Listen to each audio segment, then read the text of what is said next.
Hello, welcome to an introduction to fetal alcohol spectrum disorder, part 2, supporting memory. My name is Eric Marier, and I am a transitional services facilitator in Toronto, Ontario, Canada. On our agenda today, we'll cover how fetal alcohol spectrum disorder, what we call FASD, may affect memory and how we can help. As a result of this session, participants will be informed of how memory may be affected by FASD, active in identifying a child's strengths with memory, and engage with a child or youth with collaborative strategies to support memory.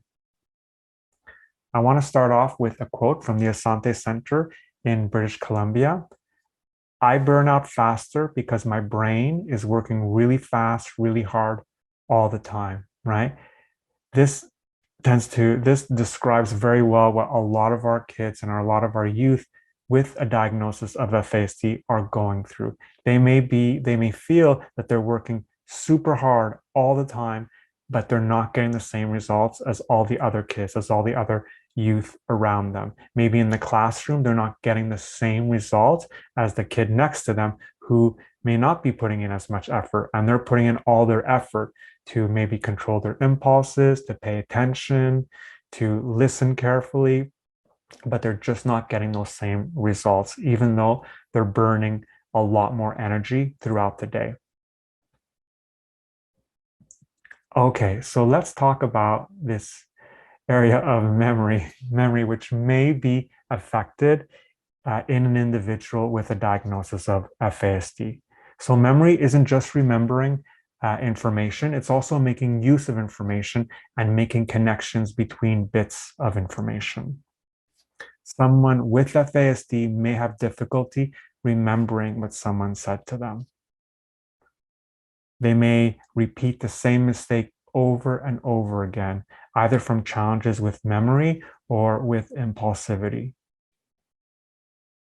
And they may express themselves in a way at times which appears untruthful, right? What we call quote unquote lying.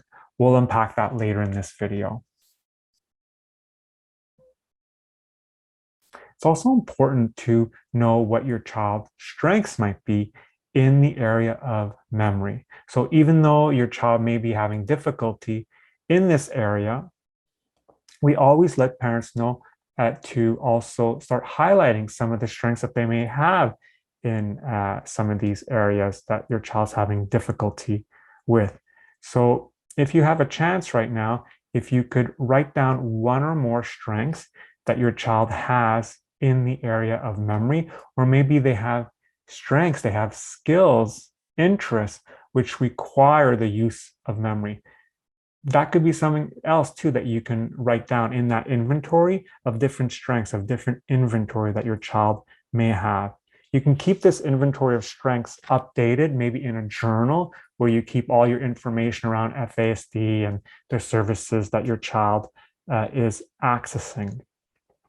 At Surreyplace, we really stress the importance of having this strengths inventory and keeping it up to date for 3 reasons. The first is that knowing your child's strengths will help you will help you know what to change in your environment to build on these strengths, to build on your child's interests. Secondly, knowing your child's strengths will help you become an effective advocate when sharing information with other adults in your child or youth's life on how to arrange their own environments to successfully interact with your loved one. And thirdly, it can help you with strategies. It can help you with accommodations to certain challenges. Can some of their strengths be used in accommodations to certain challenges? So you can take some time right now to think about a few strengths, 1 or 2, and write that down in your journal or in your strengths inventory. You can also do this after the video. Okay, so how can we help with memory? So of course, reminders work very well. One important thing to note though is to be very generous with providing reminders. Give reminders in a positive, supportive tone. And visual reminders work as well and are sometimes a lot better. right? So you can have a reminder of how to do a certain skill, maybe on how to brush your teeth with different pictures, on along a strip, which sort of shows the different steps of brushing teeth. And maybe you can have some text under the pictures too, describing every step. And this is something they could easily refer back to. And it's a reminder that stays there, right? They don't need you to nag them or to be behind them, giving them verbal reminders. They can look at this visual reminder in the area where they perform that skill. So if it would be toothbrushing, you might put that visual reminder or that visual strip on the mirror where they brush their teeth, right, over the bathroom sink. Or if they're learning how to do their own laundry, if you have a teen now that's wants to do their wash their own clothes, you could have on the washing machine a strip of different steps, visuals of the different steps of how to use that washing machine. Ask if they need your help, especially if you see them struggling or they're frustrated because they're not able to remember a certain skill that maybe they knew how to do yesterday, or they're not remembering a piece of information that they're trying to relay to someone else. They may not always ask for help on their own. Our folks with FASD, our loved ones, they could be quite aware socially of what they might look like when they don't know something that everyone else in the room seems to know. They may not want to appear quote unquote stupid. So ask them if they need your help. Also, model that showing or that asking for help is okay, right? We want to show them that asking for help is okay, because what we really want to do is we want to build in that self-advocacy skill in our child, in our youth. So in those times where they're independent of you, they're not afraid to ask the person next to them, hey, can you remind me how to do this? Or hey, I missed what the teacher just said, can you let me know what's for homework tonight? We want to build that skill in there. Everyone else uses that skill, right? But someone who may have self-esteem issues around their own memory might be embarrassed to use that very simple skill. So just model it to them. Show them that asking for help is okay. And in terms of skills and sometimes forgetting a skill that they knew yesterday or that you just taught this morning, using repetition when teaching a skill can be quite effective, especially for someone who may have memory challenges. And sometimes we may have to reteach, known skills in different environments as well, right? They might know how to put on their winter coat at home, but when they go to school in the busy hallway, it's a different environment, that skill may be lost to them. And so they might need to be retaught the skill of putting on their winter coat in that environment. Your child, everyone learns best through repetition, and your child likely learns best that way as well. And we know that short-term memory is often impaired in FASD. And repetition strengthens skills in everyone's brain. Think of when you first learned to tie your shoes, or later in life when you first drove to a new job in a place that you didn't know well.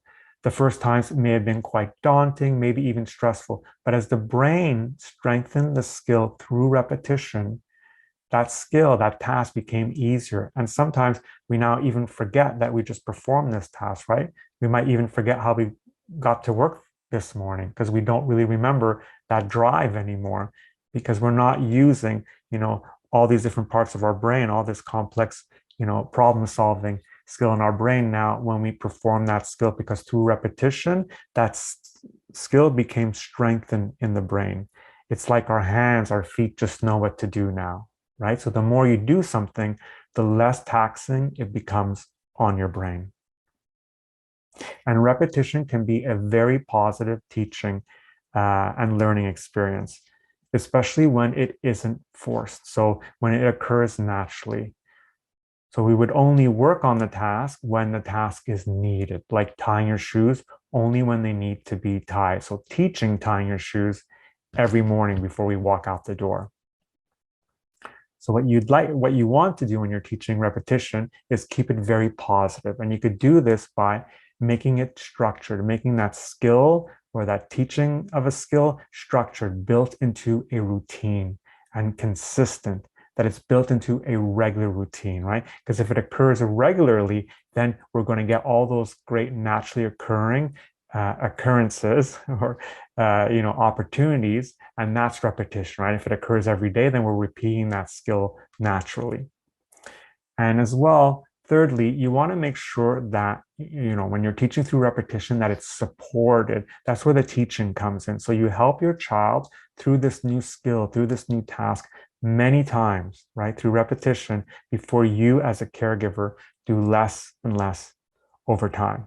Of course, with someone that doesn't have FASD, we usually pull back or fade our support a lot more quickly. But with someone who does have FASD, you may have to be in there a lot longer with that support, right? Sometimes it's, if you're teaching something like tying your shoes, it could be hand over hand, very gently, very, and with a positive tone in your voice, going through that motion of tying your shoes hand over hand with the child. And then more and more, you sort of fade that support, right? When we talk about repetition, we really want to remember structured, consistent, and supported. What we don't want to do is have the child do the skill over and over again in one sitting, because that's not natural. And if you force your child to tie their shoes over and over again in one sitting, it could be quite aversive to the child or the youth. Okay, let's talk about this business of quote unquote lying. So due to problems with memory, your child or your teen may be confused about what really happened. It's not really lying. Sometimes they may retell events in an incorrect order, right? Due to memory issues. They may feel ashamed too sometimes for not remembering something, right? That kid in the classroom who's working much harder than everyone else to keep it together to try and learn, wants to do just as well as everyone else. And so if everyone else seems to remember something, they might, pretend to know it as well. And sometimes they might make something up to cover for not remembering something. They don't want to feel that shame yet again. Sometimes they may confabulate to fill in pieces they've forgotten or misunderstood. So confabulation happens in everyone. When we confabulate, the brain automatically fills in blanks with things we've imagined, things we've heard, or we've seen on screens to make sense of the event. When we tell someone else a past event, our brain needs to make sense of that event first before we can then relay that event in words to another person. And so sometimes there might be holes in our memory around certain events, especially in our long-term memory, events that happened a long time ago.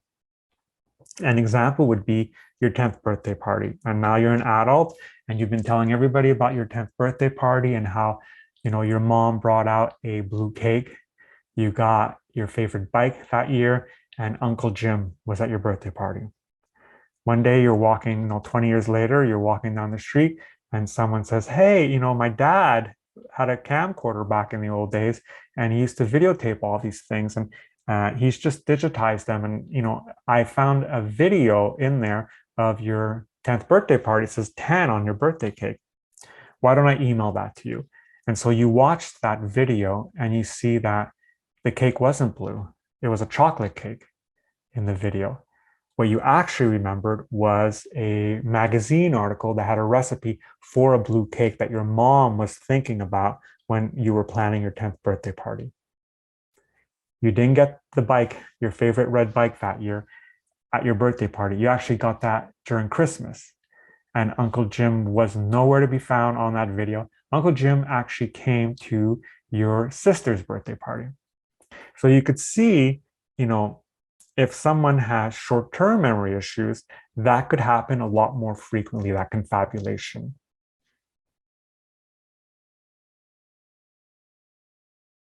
So it's important to remember that this lying, this quote unquote lying or expressing yourself in a way that appears untruthful to others in FASD can be caused by struggles with communication as well, right? Because that can also affect the ability to properly explain a past event.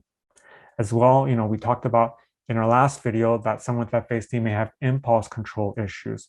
So struggles with impulsivity may also cause someone to tell you what they think you want to hear so as not to disappoint you.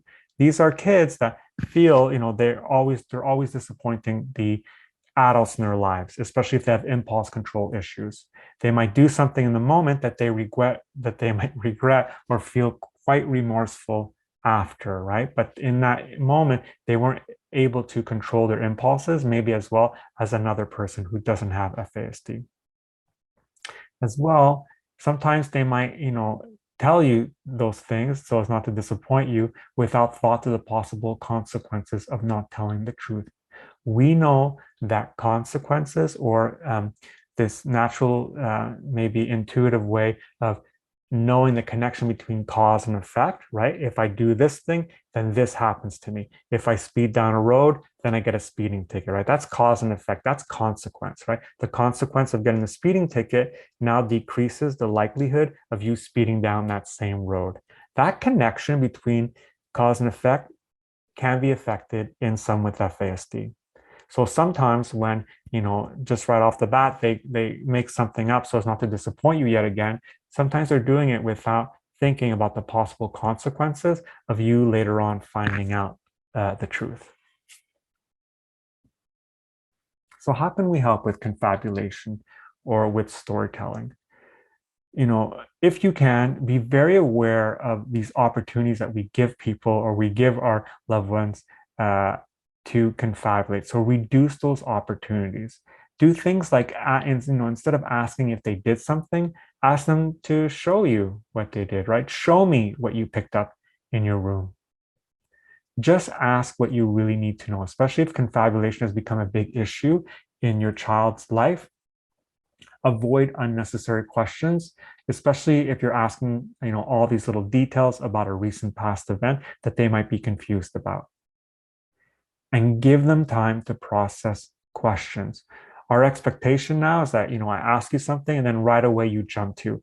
But if my teen, has difficulty with processing information, in the last video, we talked about information moving from one part of the brain to another, that could be affected, that processing. When we're asking questions, if there's a processing delay in the child, then they need to process that question first before they can give you an answer. And that could be a bit of time. That could be, it could be 10 seconds before they give you an answer. And sometimes they may give you a response to a question that you asked a while back because now they've just processed it, right? And that could be very confusing for us who asked the question because we're on to a whole other question now. And now they're just answering this question I asked 5 minutes ago. And it confuses me because I don't know what the answer is for, right? Is it for this question or for that other question I asked you? But that is caused by processing delays. We'll talk about that more in our next video. Stay connected. Do not punish for confabulation or storytelling, right? We talked about consequences, right? And punishment is a consequence. Consequences involve cause and effect and abstract thinking. Both of these areas may be affected by FASD. So if your child has short-term memories, has challenges controlling impulsivity, like everyone else, might see things differently when under stress, or because of attention issues, they may not always be able to catch every word someone said to them. Sometimes when they relay information back to you, it can be untruthful, right? It could appear untruthful. It may not be accurate. It's not their fault. Consequences will not decrease confabulation. Punishing them will not decrease confabulation. It'll only frustrate your child or your teen. They'll likely not know why they're being punished. They won't make that intuitive connection as easily as another. Instead, focus on supporting their deficits with memory, with attention, with communication, or with impulse control. Okay, so that covers memory. In our next module, part 3, we'll cover supporting communication and cognitive and auditory processing. Please stay engaged, register for live events at mysurreyplace.ca and view recorded events and resources at surreyplace.ca/resources. Get involved and join our Family Connections group on Facebook by clicking on this link. and we welcome your feedback. Please, we ask you to take a moment to complete a brief survey to share your feedback with us. Scan this QR code or click on this link. Thank you. And I hope to see you for our part 3 video, supporting communication and cognitive and auditory processing.